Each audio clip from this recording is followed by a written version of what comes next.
So you're gonna sit there, I'm gonna make supper and talk.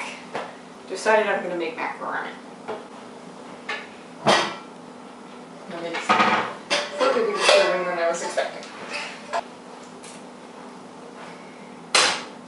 So I've been having a long day.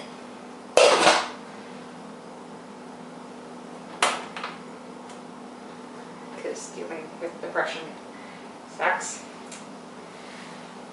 But I've been on the computer and I saw one of those, it's one of those ads slash like clickbait articles, and I didn't click it, but what it was like 17 gay celebrities who refused to come out. And then the underscore line was, these famous couples think they have us fooled. And what I couldn't help but thinking, because with it was a picture, and it was a gentleman with, I'm assuming, his female partner, and then the same gentleman kissing the gentleman. And I was just sitting there thinking, why is that necessarily someone gay refusing to admit it? I understand that there is that possibility, but why is that the possibility we have to assume? Why can't he be bi? And he's in a legitimate relationship with a woman at the moment, but has had previous relationships with men, or the other way around. It seemed a little odd that there was suddenly just this line drawn, and it was obviously he's gay, but just not admitting it. And I felt it was really weird, but there seems to be this thing in media of acting as if within the spectrum that you've got straight or you've got gay. It's not allowing necessarily for people who are bi, who are pan, who are asexual, and it's just really weird, because you'd like to think that we're getting accepting of different sexualities. And in some ways I think we are getting accepting of different sexualities, but they seem to be very specific sexualities. I'm still tempted to use the word binaries here, because we're looking at a binary. Oh god, my English lit theory class would... that class was all about the binaries, but we're sort of running into this binary of you either like the opposite gender, therefore are straight, or you like the same gender and are therefore gay. And these are your only two options, but they're not, like, at all. We've got this false dichotomy going. And that's the interesting thing about binaries.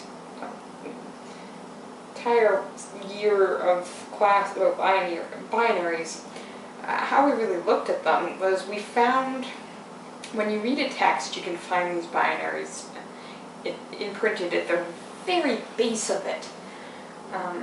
And these are assumptions that these authors have made about certain things. For example, darkness and light is a really big one that comes up. Reason and faith is a big one that people have started treating as a binary. It's this idea that these two are in opposition to each other and cannot overlap, but they're also purely the only oppositions.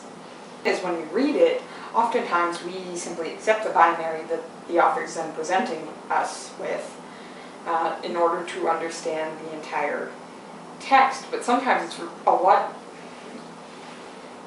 easier, well, not really, because it challenges you a lot, but it gives you a much more in-depth, when you first recognize the binaries that the author's working with, because then you can see literally just how much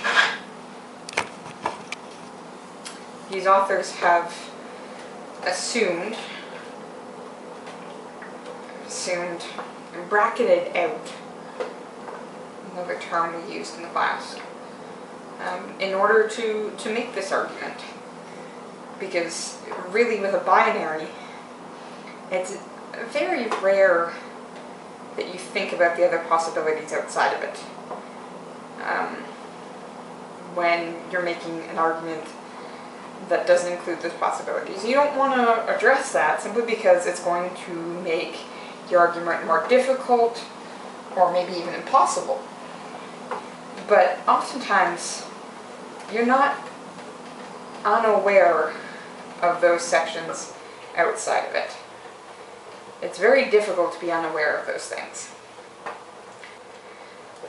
And what I simply mean is that we need to be aware, even in our everyday things, when we're reading something, especially if we're reading it critically, of how often we assume a binary that has other options. How often do we look at something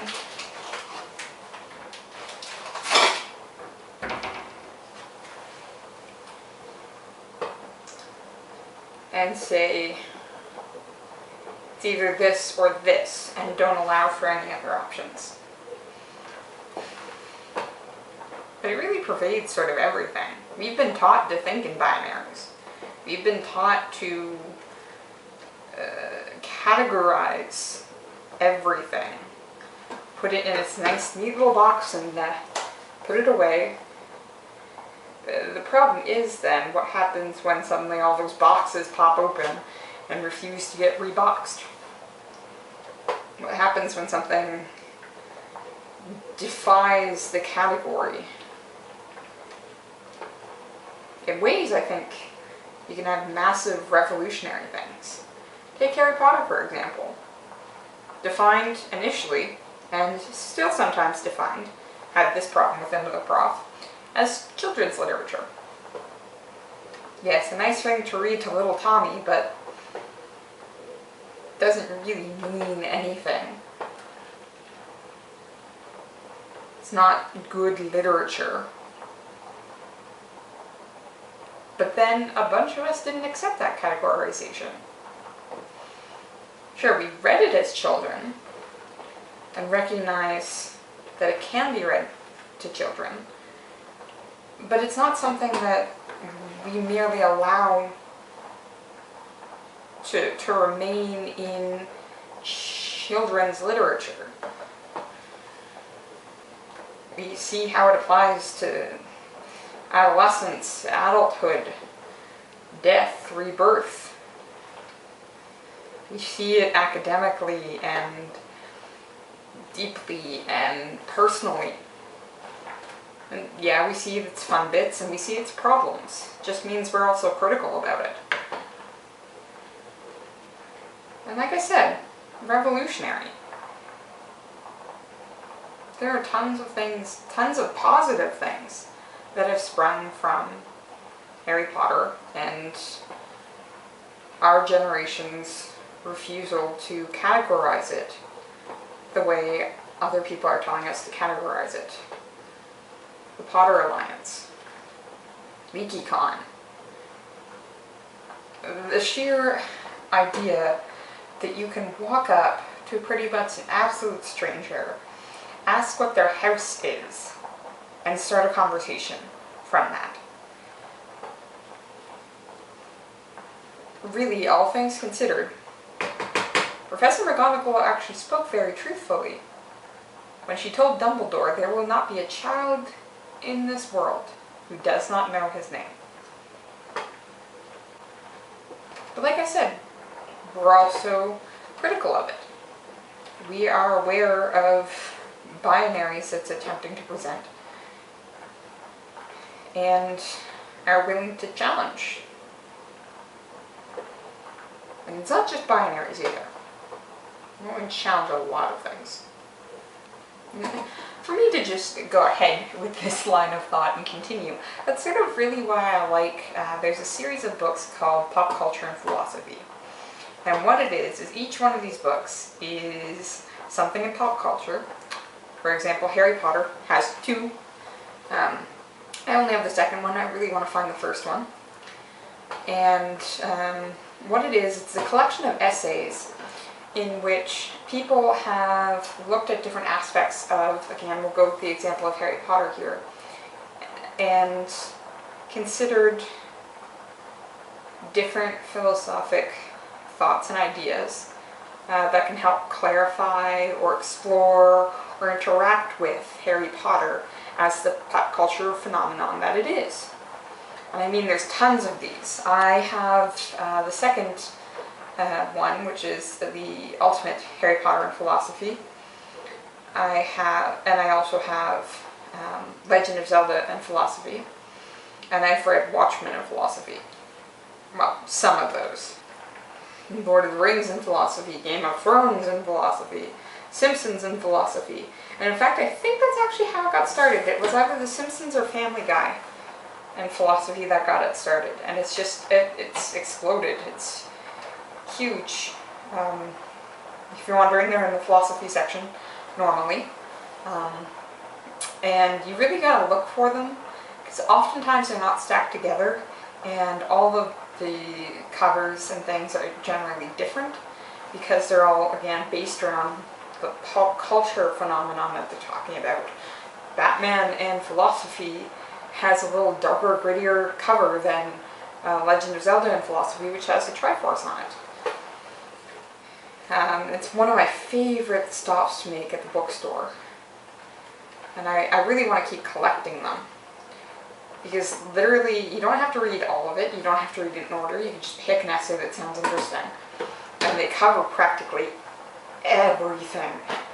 Well, I mean, very broadly everything. You can never cover actually everything. I just find them very interesting.